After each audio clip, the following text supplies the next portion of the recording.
Está en estudio un anteproyecto de reforma del Código Civil. ¿Qué nos puede contar sobre esto?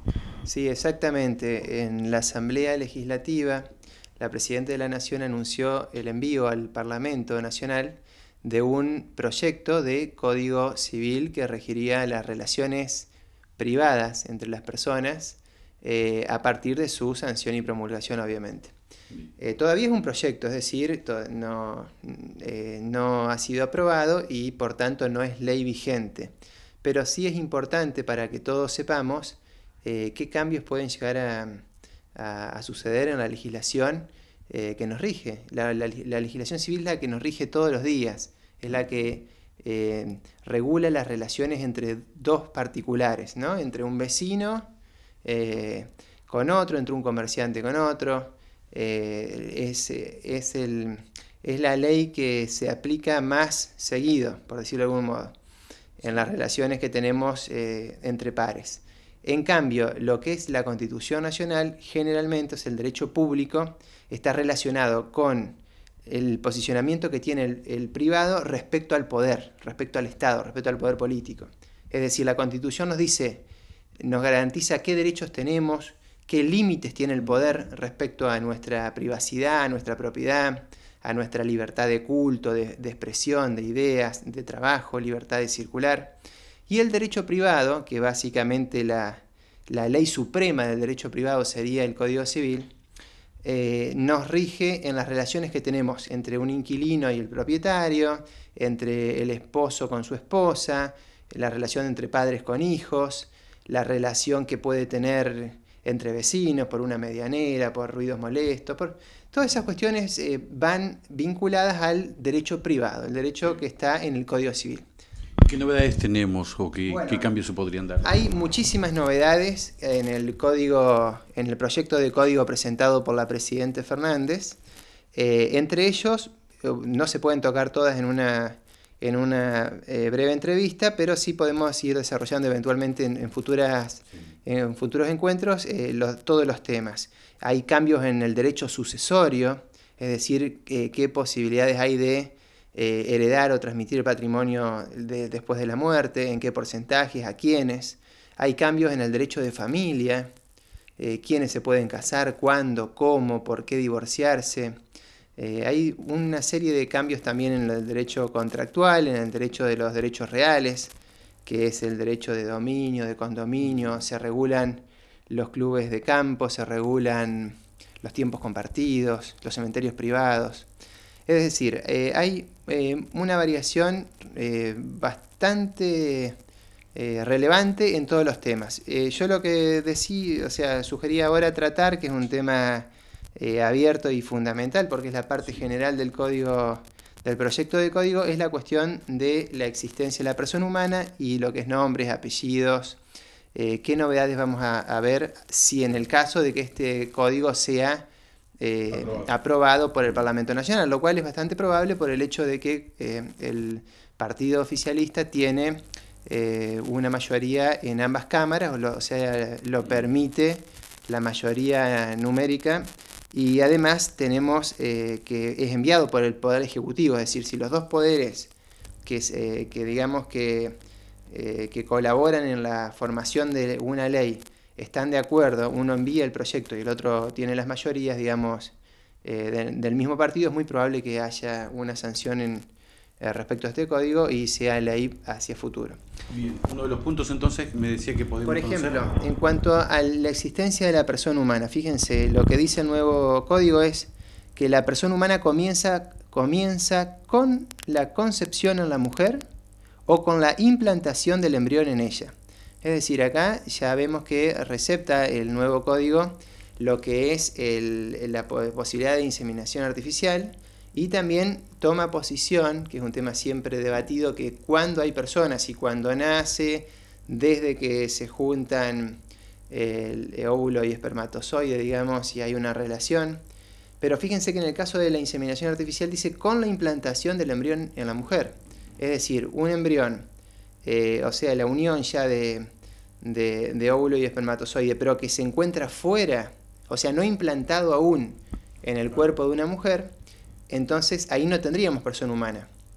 tendríamos en el momento en que se implanta. Eso es un... Tecnología. Claro, tendríamos quizás, digamos, ahí en el laboratorio varios proyectos de personas, pero están ahí y la ley no los protege como una persona. Una persona, una vez que ya es una persona por nacer, pero es una persona, tiene ya derechos y obligaciones como tiene cualquier sujeto de derecho, ¿no? Tiene derechos que se van desarrollando si en el caso de que son necesarios, digamos, la defensa ante los tribunales.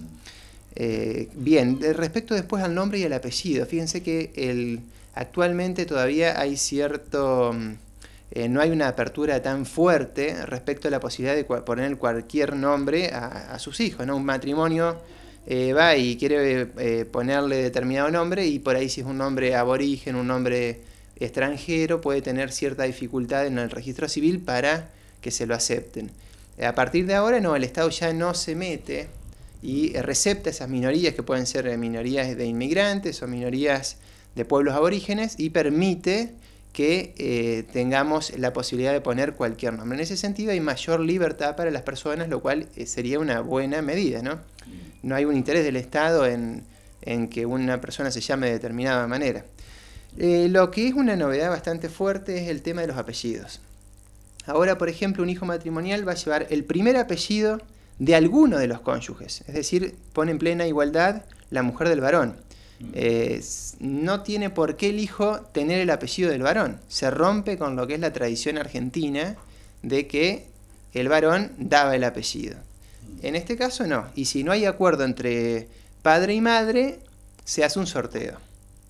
Hay un sorteo y con cierta gravedad, digamos, o precedente que se daría en este caso del sorteo, porque si es un matrimonio, padre y madre que van a elegir el apellido del menor, si es un matrimonio ya el apellido que se le pone al primer hijo determina los restantes apellidos para los hijos que vengan después. Entonces, fíjense qué importancia es y queda sujeto al sorteo. Entonces, por sorteo, si en el caso de que no haya acuerdo entre ambos cónyuges de qué apellido poner. Entonces, vemos que en esto hay una equiparación del hombre y la mujer en una relación como padres de ambos, ¿no?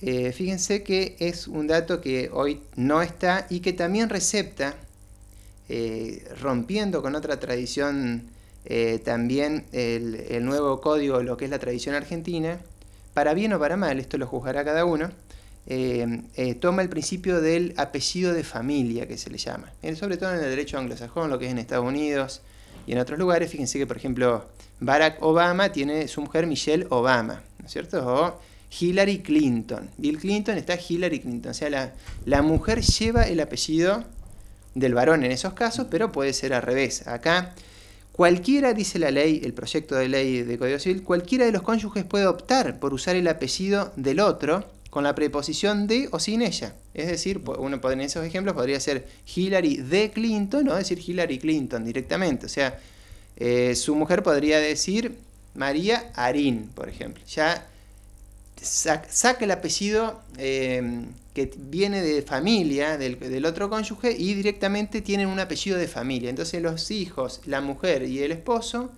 todos tienen un apellido de familia. O al revés, si su mujer tiene otro apellido y ustedes quieren en la familia usar el apellido de toda la familia que sea el apellido de la cónyuge, y bueno, será el apellido familiar. Es una tradición que, digamos, una nueva norma que rompe con la tradición que tenemos de que siempre el apellido es el apellido paterno, la mujer es la mujer de su marido. Entonces esa cuestión, es más, usted puede ser un marido y decir yo soy Arín de otro apellido. ¿Se entiende? O sea, puede ser al revés de lo que conocemos hoy. Fíjense cómo cambiaría, digamos, cómo nos cambian las costumbres cotidianas, ¿no? Una reforma del Código Civil. Claro, esto sería optativo. Optativo, pero una vez que se opta, ya luego los demás hijos ya vienen toda la estirpe con ese mismo apellido y bueno, se sigue así. Hay que tener en cuenta que el cambio de un código civil no se hace todos los días. El código civil que tuvimos se aprobó a libro cerrado en el siglo XIX, lo escribió Vélez Sarsfield, un gran jurista argentino, y pasaron casi 150 años. Es decir, son leyes que se cambian una vez y que duran décadas y décadas y a veces más de un siglo. Obviamente el Código de Vélez ha tenido diversas reformas, pero todas han sido parciales. Es decir, se receptó el divorcio, se receptó la adopción, hubo cambios en cuanto a la teoría de la buena fe, de un montón de cuestiones. Pero es un hecho de que una vez que se cambie con todo lo que va a modernizar esta reforma, es muy probable que ya rija por generaciones enteras. Doctor, muchas gracias. Seguimos en un próximo encuentro conociendo más sobre esto. Bueno, cómo no, muchas gracias a ustedes.